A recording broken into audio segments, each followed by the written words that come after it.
todos, buenos días, bienvenidos a esta nueva entrega de La Caja de Pandora. Estamos en el Magic 2016 y hoy nos acompañan Encarna Sánchez y Daniel Rodés, ¿correcto? Muy bien. Es que tengo afición a cambiar los nombres, hija mía, Sí. y la armo.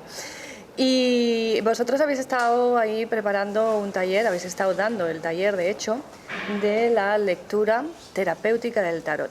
Efectivamente. A mí esto me llama la atención, porque, claro, el tarot siempre lo hemos conocido como método adivinatorio, es como la faceta más versada de él, ¿no? lo que más conocemos habitualmente. Y me llama la atención de que se le pueda dar un uso terapéutico. Bueno. Entonces, yo sé que tú llevas muchos años, él me imagino que también lo conozco menos, en todo esto del mundo del tarot, entre otras cosas, pero me gustaría que me explicaras un poquito, ¿no? ¿De dónde salió la idea? ¿Cómo sale esto? ¿Cómo se os Pues muy ocurre? sencillo, porque desde el principio, cuando yo empecé con el tarot hace muchísimos años, hace más de 40 años, yo tuve una revelación. Esto que dicen los profetas revelan, pues yo tuve mi revelación acerca de que el tarot no estaba siendo bien utilizado porque solo se interpretaba acerca de qué iba a ocurrir, cuando el tarot realmente nos está hablando de todos los sistemas de energía que tú llevas dentro de ti. Tenemos el don y la virtud y también tenemos el defecto, entonces llevamos nosotros dentro nuestra sombra y nuestra luz. Entonces, en mi revelación me dijeron, debes de aprender a utilizar el tarot para sanar a las personas y corregir todos aquellos defectos que tienen, que les están provocando el sufrimiento, la tristeza, la melancolía y las enfermedades. Entonces, como tarot está ligado con la ley, está ligado con la ley divina, está ligado con la Torá, está ligado con la Cábala, entonces me dijo que tenía, mi guía espiritual, que tenía que aplicar para desprogramar y cambiar eso que está ahí grabado, porque son conceptos, patrones grabados desde generaciones anteriores. Entonces, como me dijo cómo lo tenía que hacer, yo empecé a aplicarlo en mi consulta y me funcionaba.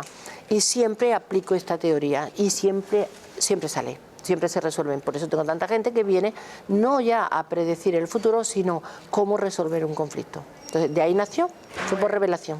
Sé que sois los dos los que estáis impartiendo este tipo de formación o de talleres y que ambos estáis un poquito a la par en esa dinámica. ¿Qué parte es la que a ti te gusta más de la técnica que utilizáis? Bueno, nosotros lo que hemos hecho, básicamente nada, es tratar de recuperar el sentido original del tarot. En el Renacimiento, el tarot era usado como un libro moral, como una especie de libro moral, donde cada una de sus imágenes mostraba una lección de vida, ¿no? Con el paso del tiempo, esa primera idea fue desvirtuada y se convirtió en una técnica adivinatoria. Y hoy día, pues afortunadamente, pues cada vez hay más personas que encuentran en el tarot un motivo de estudio, de sabiduría, de reflexión. Y, por supuesto, claro, si nos está hablando de lecciones y aprendizajes de vida, también aplicarle este tema terapéutico, ¿no?, que tú decías antes.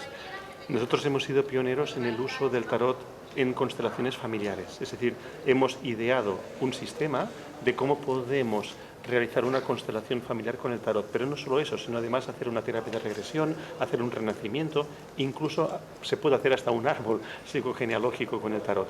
¿Por qué se hace esto? Se hace esto para que el tarot, como es el espejo del inconsciente, nos dé información acerca de las causas de nuestros bloqueos, nos da información acerca de qué patrones mentales tenemos, no solo los creados por nosotros, sino los que vienen a través de toda nuestra familia, de lo que se llama hoy día la terapia transgeneracional. Es decir, hay una herencia genealógica que el tarot nos revela también. Hay una carta, que es esta, la carta del colgado, que el colgado está atado de una estructura en la que tenemos dos ramas, ¿no?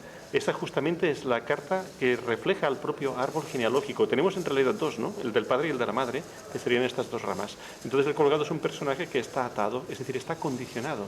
Efectivamente, nosotros estamos condicionados por multitud de miedos, de falsas creencias, de condicionamientos, en definitiva, que vienen de nuestra familia y no nos damos cuenta. Es como si estuviéramos en un callejón y no nos damos cuenta que estamos dentro de un callejón y tenemos que salir de ahí para tomar cada uno nuestro rumbo. Las cartas se revelan, se están escapando. Sí. Muy bien. ¿Y cómo realmente se juega con estas cartas para poder llegar a hacer una constelación con una familia, ¿no? Muy con una sencillo. persona. Debes de tomar siempre conciencia de que la persona quiere resolver el tema.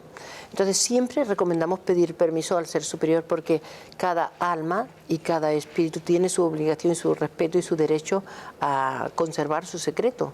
Entonces pedimos permiso para poder recibir la revelación de aquellos secretos familiares que produjeron esos traumas o esas tragedias, ¿no?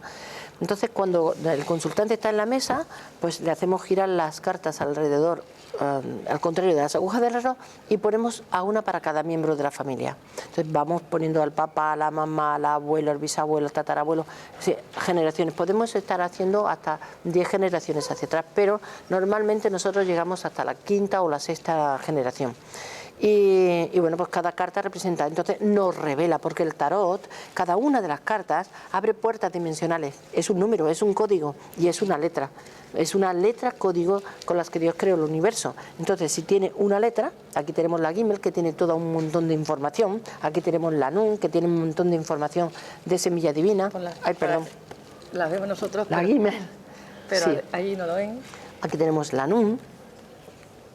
Esta tiene muy Aquí mala tenemos fama, la Samer, sí, pero sin embargo es buenísima, porque representa de que si tú eres capaz de cortar toda aquella tragedia, trauma, ego, miedo, inseguridad, porque es la transformación a través del trabajo interior. Porque decía antes que el tarot es el espejo del inconsciente. Entonces, cuando nosotros vemos la carta, ¿qué es lo que está ocurriendo? Que estamos viendo reflejada en esa carta una experiencia nuestra. Y claro, a todo el mundo, por lo general, la experiencia de la muerte es desagradable. Porque, claro, hemos perdido todos a algún ser querido, hemos perdido a un familiar y también tenemos el miedo a la muerte. Entonces, cuando nosotros miramos la carta, en realidad decimos, esta carta a mí no me gusta, me causa rechazo. De hecho, cuando viene una persona en una consulta y le sale esta carta, lo primero de todo es la persona, ¡ay, que me voy a morir, que se va a morir alguien!, ¿no? Entonces, ¿por qué esa reacción? Esa reacción es porque la persona tiene un miedo. Tiene miedo a quedarse solo o miedo a morir. Y entonces se produce una reacción. Entonces, con cada una de las cartas, como son espejos, cada una de las cartas refleja nuestra característica. Cuando una persona, por ejemplo, ha tenido o tiene una mala relación con su padre, esa persona rechaza al emperador, que es la figura del padre, y dice, uy, no me gusta esta carta, parece que sea un tirano, un dominante. Cuando una persona tiene problemas con su madre, no le gusta la emperatriz. Y así cada persona puede decir, esta es la carta que menos me gusta de todos, con aquella tenías el conflicto, ¿no? Hay, por ejemplo, un caso curioso que es la carta del Papa, ¿no? Que es esta que vemos aquí, ¿no? Esta es la que a mí me gustaba menos de toda la baraja hace mucho tiempo, ¿no? Y bueno, hay personas también que la rechazan. ¿Cuándo se da esto? Porque el Papa representa al Papa de Roma, la Iglesia. Entonces, cuando una persona rechaza la Iglesia, rechaza los dogmas, rechaza las imposiciones, digamos, religiosas, entonces dice, yo esta carta no la puedo ver, no me gusta nada. Es decir, siempre aprendemos muchas cosas del tarot a través de la reacción que producen en la persona. Cuando me decías que barajabas las cartas así y que cada uno las cogía y las ibas poniendo, ¿las ponéis boca abajo o boca arriba? Boca abajo siempre. Para que así la persona no se condicione, luego le damos la vuelta. Porque muchas veces las personas tienen la carta así y le hacen la vuelta así, entonces ya le cambia la interpretación. Entonces se tiene que abrir como un libro. No es lo mismo abrirla en forma de libro que darle la vuelta, claro. Porque le están invirtiendo el sentido de la orientación de la carta. Exactamente. Muy bien, de manera que también influye si sale del derecho. Claro, totalmente.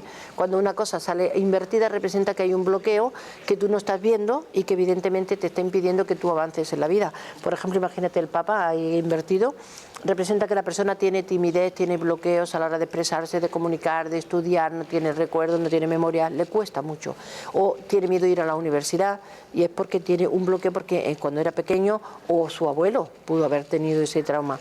Le dijeron, no, niño, tú no tienes que ir a estudiar, tú tienes que trabajar, tú tienes que hacer, o sea, esos condicionamientos culturales, sociales, familiares, nos van marcando vida tras vida, o sea, es decir, de una vida pasa a la otra la información. Entonces, claro, cuando hay ese bloqueo hay que averiguar qué necesita. Entonces sacas otra carta, imagina que sale la carta del enamorado, pues nos está diciendo que en la letra Sign, que es el discernimiento y es la apertura del corazón, te dice, abre el corazón, ama aquello que te está provocando esa inseguridad, acepta y ama la universidad, ama el estudio, ama la comunicación, entiende que comunicarte con los demás es en comunicarte contigo mismo. En fin, se le da una serie de explicaciones, la persona medita, reflexiona, porque invitamos a meditar con el tarot, con el número y con la letra, y la persona cambia su vida por completo. Es decir, la teoría no tiene nada que ver con la práctica. Yo obligo a la gente que haga práctica. Le digo, el trabajo lo tienes que hacer tú. Yo te doy la información de cómo tienes que hacer el trabajo, pero tú tienes que trabajar. Entonces le das unas pautas, unos 40 días, 50 días, depende de la persona, y luego cambia por completo la vida de la persona. Con lo cual quiere decir que efectivamente es eficiente, es eficaz. Claro, total. Muy Y bien. en familias, en peleas de familia, sobre todo, acaban reconciliándose. ¿Dónde quedan en esta técnica los arcanos menores? Los arcanos menores son exactamente igual de poderosos que los menores, porque son las fuerzas cósmicas internas que todos tenemos. Entonces son las figuras de la corte, son los honores. Nosotros tenemos el tribunal mayor y el tribunal menor dentro del karma, ¿no? Entonces, pero que a la vez son nuestros propios guardianes, que para eso tendríamos que hablar largo y tendido, y tienen un poder para decirte cómo estoy yo mentalmente, cómo estoy yo emocionalmente, estoy aprendiendo, estoy en proyecto o estoy ya realizado. Por ejemplo, el mago siempre está ligado con los unos y está ligado con los pajes, siempre. Es el aprendiz, es el que está aprendiendo a autodominar su mente, a autocontrolar sus emociones, a autocontrolar su energía sexual, y también a controlar la luz, que es la energía del éter, porque en el tarot nos está hablando de que tenemos luz, pensamiento, emociones, y tenemos tierra, tenemos que tenemos un cuerpo físico y tenemos una materia que trabajar, ¿no? Entonces cada uno de los arcanos menores nos va a indicar en qué proceso yo estoy fallando. Si una persona tiene los oros todos invertidos, significa no tiene dinero, pero tampoco tiene salud. O sea, entonces todo esto nos va corrigiendo, para corregir los conflictos, porque a veces una persona tiene un conflicto económico porque tiene un conflicto heredado de su familia. De su familia, sí. O sea que todo, y son muy importantes los arcanos menores. ¿Y qué otras técnicas o qué otras formas de utilizar el tarot diferentes a la habitual que conocemos tenéis? Utilizamos un sistema que se conoce como el desbloqueo, que es que esto que comentabas antes, qué pasa cuando una carta aparece invertida, ¿no?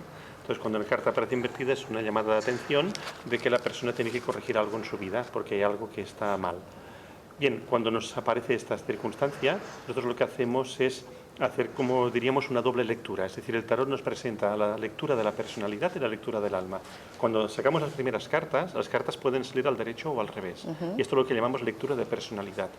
Pero cuando aparece una carta invertida, lo que hacemos es colocar después unas cartas en una fila superior, que sería la lectura del alma. Eso es lo que diríamos un consejo, ¿no? El qué consejo te da el tarot para desbloquear. Entonces, la tirada del desbloqueo significa que el alma desbloquea a la personalidad.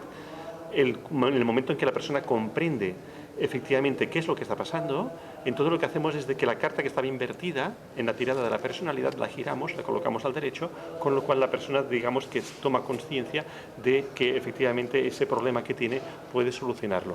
Entonces esto, digamos, que es una tirada que, digamos, permite responder a un eterno interrogante que hay en el mundo del tarot, que es, bueno, las cartas ¿cómo las echamos? ¿Al derecho o al derecho invertidas, ¿no? Entonces nosotros eso lo respondemos de esa manera. Si tú haces una tirada de la personalidad, es útil utilizarlas al derecho y al revés. Pero si tú utilizas una lectura del alma, solo las utilizarás al derecho. Por ejemplo, si tú haces una pregunta al tarot, pues ¿qué consejo me da el tarot para esto? No tendría sentido que la carta pareciera invertida. Pero entonces, ¿qué pasa? ¿Que te da un mal consejo? Sería absurdo. Entonces, en ese caso, solo se utilizan al derecho. La lectura del alma, solo las cartas las usaremos al derecho. Pero si usamos una lectura de personalidad, que es la que nos sirve para detectar dónde estará la problemática, los usamos al derecho invertidas. Eso nos da mucha información de dónde está el problema realmente, porque si nosotros buscamos problemas y solo los usamos al derecho, sería difícil de encontrarlos, ¿no? En biodescodificación, el árbol, cuando hacemos la lectura del árbol del transgeneracional, sabemos que hay cierta forma de dibujar el árbol que sería la correcta, y cuando te presenta la persona su árbol dibujado, si hay algún error en las medidas, en las distancias, en el escalón y demás, entre otras muchas cosas, sabes que está habiendo un conflicto. Entonces se recomienda, aparte de trabajar ese conflicto a nivel terapéutico, que ese árbol se siga dibujando hasta que salga perfecto. Porque el influir sobre el árbol, sobre el dibujo, está en cierto modo actuando sobre la psique y resolviendo el conflicto. Tú me estás diciendo un poquito lo mismo. O sea, que modificando la tirada, modificando la posición de la carta, estamos influyendo sobre la persona. Sí, efectivamente. El sistema de constelaciones con el tarot justamente es esto, ¿no? Es decir, es primero la persona coloca las cartas de forma errónea, digamos, ¿no?, siguiendo sus impulsos, y después tú, claro, le vas a proponer soluciones, ¿no? La idea es de que, claro, sea la propia persona la que diga, pues sí, ahora me parece que esto quedaría mejor así. Es posible que incluso que en una sola sesión no se solucione todo, ¿no?, porque todo requiere un proceso, ¿no? Pero sí que en ese caso pasan cosas muy curiosas, como que la persona, por ejemplo, pues coloca a su ex muy lejos, ¿no?, y coloca al hijo ahí muy pegadito a él, ¿no? Entonces es el caso típico de una madre superprotectora que, como el padre no está, pues entonces hace que el hijo tampoco se desarrolle por sí mismo, ¿no? Entonces sí, es interesante la posición en que la persona sitúa las cartas y nosotros le proponemos el cambio, pero nunca le diremos, mira, esto tiene que estar así. Nosotros le diríamos, esto, ¿qué te parece si lo ponemos de esta manera, ¿no?, hasta que la persona finalmente tome conciencia? Hay personas que lo aceptan, otras que requieren un tiempo. Un tiempo. ¿Querías decir Sí, algo? yo quería decirte, sí. No, perdona, me faltaría más, que siempre me gusta meterme a mí. Es que a mí me gusta muchísimo un sistema de que cuando la persona viene a la consulta, yo le pido el nombre y el apellido correcto, el que tiene inscrito, no el que se hace llamar. Entonces, cuando ya está el nombre, le busco el número, la puntuación, cada letra tiene un número. La A tiene el 1, la R tiene el 1, bueno, cada letra tiene su número, ¿no?, su valor numérico. Entonces, le hago sacar las cartas con respecto a la tirada del nombre y el apellido. Y entonces, aquella letra que aparece invertida con respecto al nombre o al apellido del padre o al apellido de la madre es lo que tiene que trabajar. Y efectivamente le hacemos trabajar con la carta correcta, con el número correcto, y la persona le cambia el concepto que tenía. O sea, por ejemplo, una persona que tiene falta de rigor, falta de valor, pues le haces trabajar con la carta que le sale, pero marcando, buscando los nombres del papá y de la mamá y el apellido en las cartas. O sea, tiene que salir papá, mamá, nombre, el de ella y el del papá y el de la mamá. Y siempre sale, siempre coincide. Entonces, claro, si sale la carta invertida, ya sabes que es un conflicto. Si es en el apellido paterno, el conflicto está con el padre o con el abuelo. Y entonces así, a partir de ahí también corregimos muchísimos defectos y muchísimas cosas heredadas también de los padres. Otra de las maneras de identificar dónde se encuentra la problemática es a través de la repetición, ¿no? Esto sería con la carta 10, la rueda de la fortuna, que nos habla de una rueda que gira y vuelve siempre al punto de partida. Todo esto es la repetición, algo que se repite en la vida de la persona, ¿no? Y a veces salen cosas realmente extraordinarias. Hace muy pocos días, justamente, pues hubo un caso donde una persona pues preguntaba por su hijo. Entonces resulta que este hijo se había separado de una mujer que lo tenía absolutamente dominado, ¿no? Y entonces, bueno, era un caso casi de maltrato psíquico. Bien, resulta que esta persona, pues bueno, se separó. Conoció a otra mujer con la que se terminó casando. Al principio todo parecía muy bien y al final termina con el hecho de que esa mujer termina haciendo lo mismo que la primera. Empieza a maltratarlo, empiezan los problemas, ¿no? Y entonces lo extraordinario del caso es que resulta que ahora la persona ha averiguado que esa persona, esa mujer actual, resulta que nació el mismo día, del mismo mes, del mismo año que la primera mujer. Algo extraordinario. Es decir, que se ha repetido el patrón, pero es que la persona nació exactamente el mismo día, ¿no? Es una cosa realmente extraordinaria. Entonces, como esas cosas como estas, pues realmente ocurren con mucha frecuencia. Las fechas de nacimientos, las fechas de muertes, tienen a veces una gran importancia en la vida de la persona. Sí, yo eso lo entiendo así por la profesión que tengo, ¿no? Y lo trabajamos de ese modo, ¿no? Y es curioso muchas veces los casos que se presentan y dices, una casualidad que va, busca. No hay casualidad. Y realmente está ahí toda la información y toda la herencia en el árbol. Es cierto. Sé que tenéis prisa, no os quiero entretener más porque estáis pendientes de una actividad que tenéis ahora mismo en un poquito. No sé si queréis dar los datos de contacto vuestros para las personas que quieran saber más. O tenemos la página web, que es www.tarotmarsella.com. A partir de la página web la persona ya puede derivarse a todo lo que tenemos en Facebook, Twitter, en todas las redes sociales y demás, en todos los cursos tanto presenciales como online, que a través de la web la persona puede conocerlo. Que esto es una entrevista cortita con una pincelada de lo que habéis dado en el webinario y que tendremos en la caja de Pandora y lo pueden ver. Todos los que estéis interesados, sabéis que tenéis ahí, se llama el webinario, bueno, el webinario, un taller, que Lecturas como lo terapéuticas pondremos del tarot. online será un webinario, pero lecturas terapéuticas del tarot, que lo hemos dicho al principio también. De manera que daros las gracias por el asalto. Igualmente, Gracias por muchas gracias a prestaros. ti. Gracias. Y a vosotros deciros que ya sabéis, si estáis interesados, podéis acceder a toda esa información y a la charla o el taller que tenéis en la caja de Pandora. Y seguimos dentro de un ratito con otro vídeo. Así que gracias a todos. Gracias. Y hasta pronto.